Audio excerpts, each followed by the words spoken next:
بسم اللہ الرحمن الرحیم. السلام علیکم and welcome to my channel smart talk with Hani. اس دعا اور امید کے ساتھ کہ آپ سب لوگ بالکل خیریت سے ہوں گے، خوشباش ہوں گے. ایک نئی ویڈیو کے ساتھ ہانی حاضر ہے. اگر آپ نے اب تک میرے چینل کو سبسکرائب نہیں کیا ہے تو میرے چینل کو سبسکرائب کر لیجیے. بہت اچھی amazing videos, history's and facts کے لیے اور سلطنت عثمانیہ کے زوال کی پوری تاریخ، بلکہ سلطنت عثمانیہ کی پوری تاریخ کے لیے. کل کی ویڈیو میں آپ نے عثمانی سلطنت کی بحری اور فضائیہ فوج اور شیخ الاسلام کے بارے میں جانا تھا. آج کی ویڈیو میں قاضی، ثقافت، فن تعمیر اور کافی کچھ ہوگا. تو ویڈیو کا باقاعدہ آغاز کرتے ہیں. تمام قاضی شہر کے منصف ہوا کرتے تھے اور ان کا حلقہ اختیار قریبی علاقوں پر تھا. قاضیوں کا حلقہ اختیار ادارہ حکومت سے زیادہ وسیع تر تھا. مثلا کریمیا اور شمالی افریقہ کی ریاستیں اگرچہ حیثیت سے مرکزی حکومت کی تابع نہ تھی مگر وابستہ حکومتیں تھیں، لیکن یہ بھی عثمانی نظام عدالت کے ماتحت تھی. محمد فاتح نے قانون نامہ میں محکمہ قضاء کو ایک اہم ستون قرار دیا تھا اور مملکت کے قوانین کی بنیاد شریعت اسلامیہ پر قائم کی گئی تھی.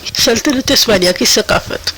کیونکہ سلطنت عثمانیہ 3 براعظموں پر پھیلی ہوئی تھی، ایک وسیع ترین سلطنت تھی، اس لیے کسی ایک ثقافت کو خاص طور پہ بیان کرنا مشکل ہے. البتہ مختلف مراکز میں مختلف روپ تھے.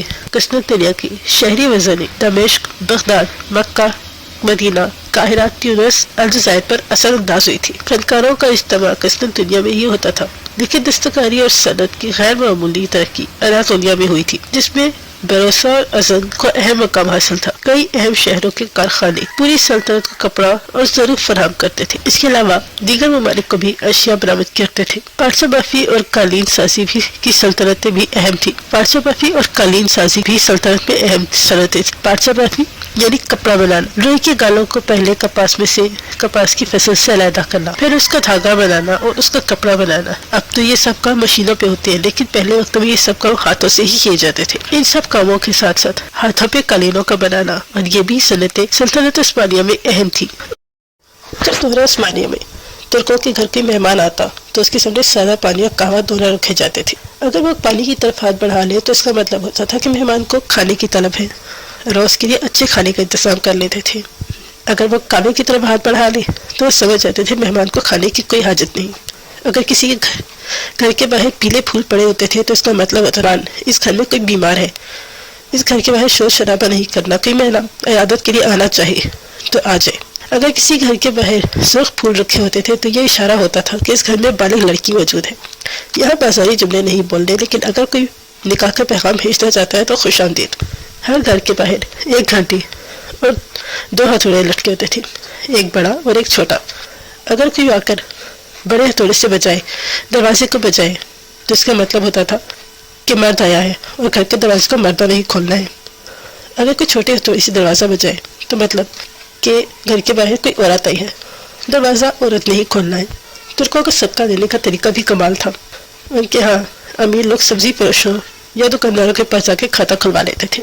جب ان کے پاس کوئی حاجت مند یا ضرورت مند کچھ چیز خریدنے آتا تو سبزی اور راشن بغیر پیسے لیے ہی دے دیتے تھے. یہ بتائے بغیر کہ اس کے پیسے کون دے رہا ہے، یہ بتائے بغیر کہ پیسے کون دے رہے ہیں. کچھ وقت بعد وہ سیٹھ آ کر اپنا کھاتا صاف کروا لیتا. ترکوں میں اگر کوئی 63 برس کا ہو جاتا تو اور جب ان سے کوئی پوچھتا آپ کی عمر کتنی ہے تو وہ محمد صلی اللہ علیہ وسلم سے عقیدت، محبت اور عشق کی وجہ سے یہ نہیں کہتے تھے کہ وہ 63 برس کے ہیں، بلکہ کہتے بیٹا ہم حد سے بڑھ چکے ہیں. کیسا ادب، کیسا عشق تھا ان لوگوں کا. یہی وجہ تھی کافروں نے غداروں کے ساتھ مل کر سلطنت عثمانیہ کے ٹکڑے کر دی. عثمانیہ کا ابتدائی فن تعمیر سلجوکیوں کی طرز تعمیر سے متاثر تھا، لیکن قسطنطنیہ کی فتح کے بعد کہ رومی طرز تعمیر کے زیر اثر آ گیا، لیکن اس کے بعد اس میں مزید بہتری لائی گئی اور بالآخر جدید عثمانی طرز تعمیر دنیا بھر میں معروف ہوا. عثمانی سلاطین نے فن تعمیر پر خاص توجہ دی، یعنی شہر بروسا، ادرانا اور قسطنطنیہ میں مساجد، مدارس اور محلات کی تعمیر. اور فتح قسطنطنیہ کے بعد سلطنت بھر میں عثمانی تعمیرات اس عظیم سلطنت کی شان و شوکت اور عظمت کی آئینہ دار ہے اور آج بھی اس شاندار ماضی یادگار کے طور پر موجود ہے. 14ویں صدی کے عثمانی عثمانی دور کی مساجد میں سلجوقی طرز ہر جگہ نمایاں ہے، جس کی اہم ترین مثال بروسا کی شاندار مسجدیں ہیں، جن میں بایزید جامعہ اولو جامعہ نمایاں ہے۔ 15ویں صدی میں استنبول کی مساجد میں بروسا کی طرز کی تقلید کی گئی تھی، لیکن بڑی مساجد میں آیا صوفیہ جامعہ کی طرز تعمیر کی تقلید کی گئی، جو بازنطینی گرجا کی تھی، جسے فتح قسطنطنیہ کے بعد مسجد میں تبدیل کر دیا گیا تھا۔ ترک معماروں نے جدید عثمانی طرز کی کئی شاندار اور بلند عمارات بنائی تھی، جن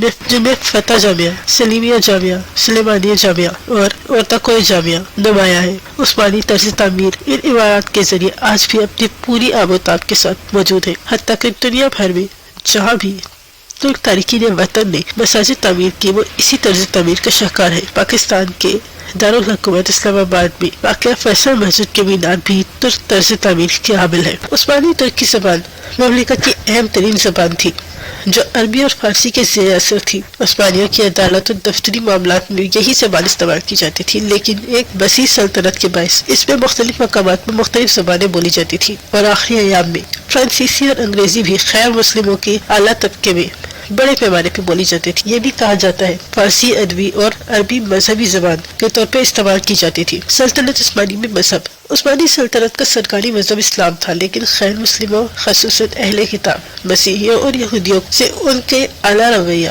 مسلمانوں کی وسیع قلبی کا منہ بولتا ثبوت ہے۔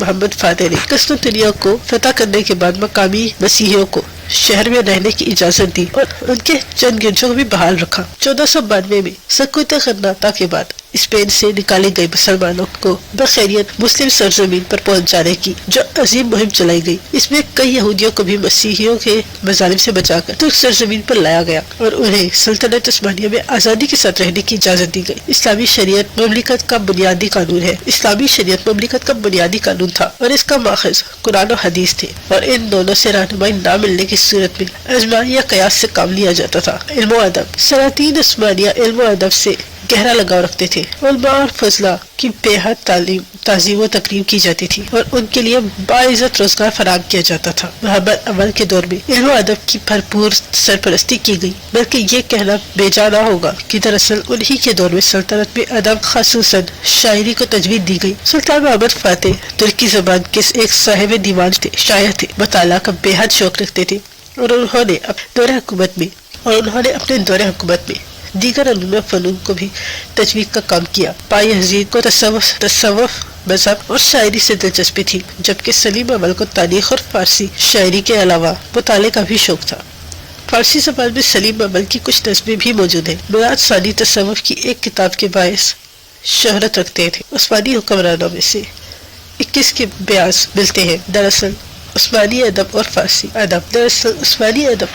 ادب ایک دوسرے سے مماثلت رکھتے ہیں۔ سلطنت عثمانیہ میں تعلیم کے دور نمایاں ہے۔ دینی دور آغاز سے دور تنظیمات یعنی 1839 تک، درمیانی دور تنظیمات سے جمہوریت کا اعلان تک، اصلاحات کا دور یہ تیسرا دور کیونکہ سلطنت عثمانیہ کے خاتمے کے بعد شروع ہوا، اس لیے ہمارا موضوع بحث نہیں۔ محمد فاتح کے دور میں تعلیم کے سلسلہ کا باقاعدہ آغاز ہوا۔ وہ خود بھی علماء کا بڑا قدردان تھے۔ محمد کے جانشینوں نے تعلیم کو خوب پھیلایا اور ہر سلطان ایک مسجد ضرور تعمیر کرتا تھا جس کے ساتھ مدرسہ قائم کرنا لازمی ہوتا تھا۔ یہ مسجدوں کے ساتھ ساتھ مدارس کی تعداد بھی بڑھتی گئی۔ مصطفیٰ ثالث کے عہد میں صرف قسطنطنیہ میں تقریباً 300 مدارس تھے۔ دور تنظیمات میں جامعہ عثمانیہ کا قیام عمل میں آیا۔ تعلیم کی ترقی کا اندازہ اس بات سے لگایا جا سکتا ہے کہ 1892 میں ہر طرف قسطنطنیہ میں ہر قسم کے مدارس کی تعداد 500 تھی، جن میں 13 بڑے کالج تھے۔ یہ تھی آج کی ویڈیو پسند آئی ہو تو لائک ضرور کر دیجیے گا، چینل کو سبسکرائب کر دیجیے گا، بیل آئیکن کو پریس کر دیجیے گا۔